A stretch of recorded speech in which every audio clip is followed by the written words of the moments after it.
Isabel's House of Butterflies by Tony Johnston, illustrated by Susan Guevara.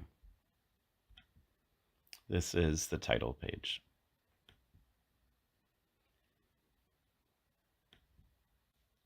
Deep in the forests of Michoacan, Mexico, in an area about 300 miles square, is a natural sanctuary for monarch butterflies. Once in secret, but now more openly, loggers are felling these forests. On a smaller scale, people living in deep poverty here sometimes chop down a butterfly tree to sell the wood, to survive. With new laws, the government is trying to stop this destruction, but it is hard to do. If these trees disappear, perhaps the monarchs will find other trees, or perhaps they will disappear too. Either way, the people here will lose this wonder. I am Isabel. I am 8, and I have my very own tree, an oyamel. It grows outside the window, like a green church touching the sky. I call it La Casa de las Mariposas, the House of Butterflies.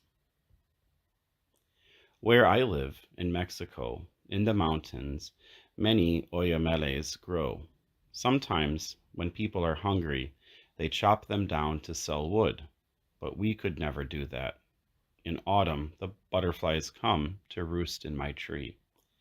Papa says when it gets cold in the north, they fly a long way to find a warmer place. Over mountains, over rivers, over fields they fly. They have no map, but they know where to go. Then Mama's eyes shine with tears. Es un milagro, Mama says. She thinks it's a miracle, how they always return to La Casa de las Mariposas. Now it is autumn again. The butterflies are back. So many we cannot count them, not all of us together.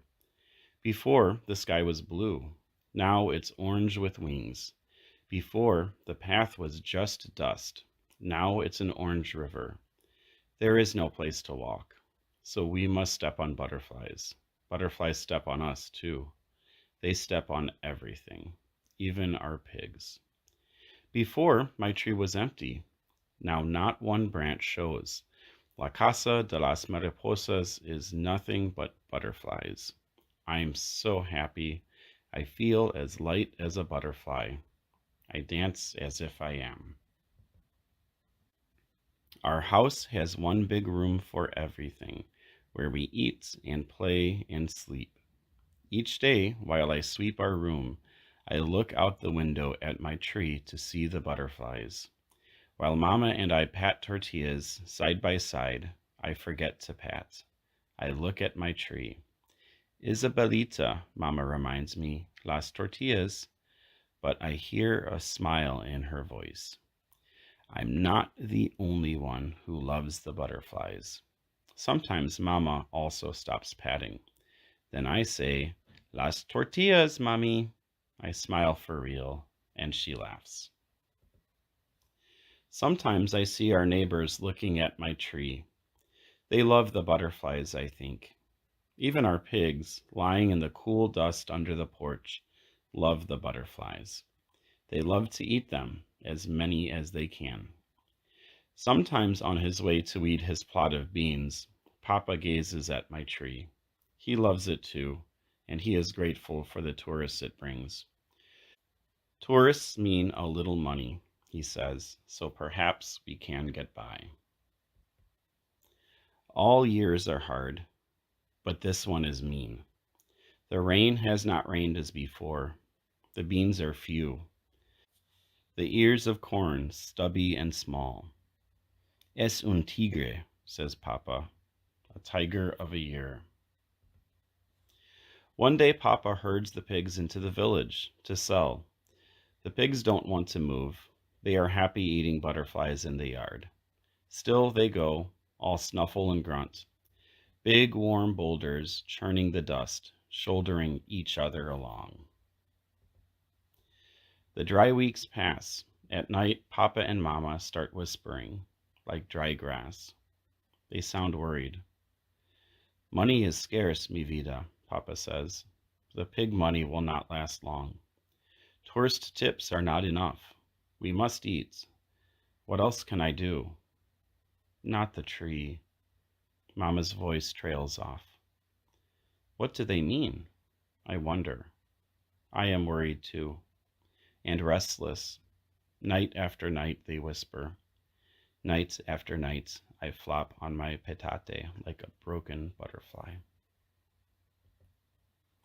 One morning, at first light, I see something gleam in our room. I squint my eyes. It's Papa's machete, as bright as a slice of moon. Slowly, he turns it in his hands. Then he speaks softly. He sounds sad. It hurts my heart, he tells Mama. Me duele el corazón. But I must cut down La Casa de las Mariposas. I must sell the wood. No! A voice splits the stillness like a machete blow. It is mine. Find another tree.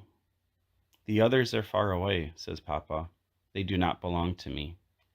I am crying, choking with tears, sobbing, no, no, no. We are all sobbing then. Papa says, Isabelita, I love this tree, but I love my family more. We cannot eat butterflies. I close my eyes, hoping this is a dream. In my head, I hear a machete ring. I see a tree, a big tree full of butterflies, falling. I go outside and sit on the butterfly path. I look up at La Casa de las Mariposas. The sun is higher now. Already, Mama is on the porch patting tortillas, making a slappy kind of music. Slowly, the shadowy curtains of sleeping butterflies catch the light. They shine in bright orange flashes, like a flickering fire. As the sun warms them, they flutter to life again. Then I feel something on my arm. Soft. So soft. A butterfly, resting on me, pumping its wings. Pump, pump. I think of butterflies. Slap, slap. I think of tortillas. I think of tourists too. As light as wings, an idea floats into my mind. Mommy, Papi, I shout. Ya sé que hacer. My words pour out like a stream of butterflies. Papa will bring the tourists, like always. Then you and I, Mommy, you and I will set up a small stand, un pestito, by my tree. We will pat tortillas side by side. We will shape them with wings and toast them on the comal. We will sell butterflies, Mommy, and we will make money too. Mama and I make masa, corn dough for tortillas. Lumps of masa lie on the table in piles, like small hills. While we work, the air smells sweet, sweet with corn. Now we pat tortillas, side by side, but I forget to pat. I watch the path. Isabelita, Mama reminds me, las tortillas. She hugs me. She smells like sweet corn too. While I work, I am not looking at butterflies. I am looking for tourists, hungry ones. I hope that many will visit my tree. I hope they will buy many butterfly tortillas. Then maybe Papa will not have to cut down La Casa de las Mariposas. My heart flutters. I am so excited and scared. I look down the path. I hold my breath. And I hope.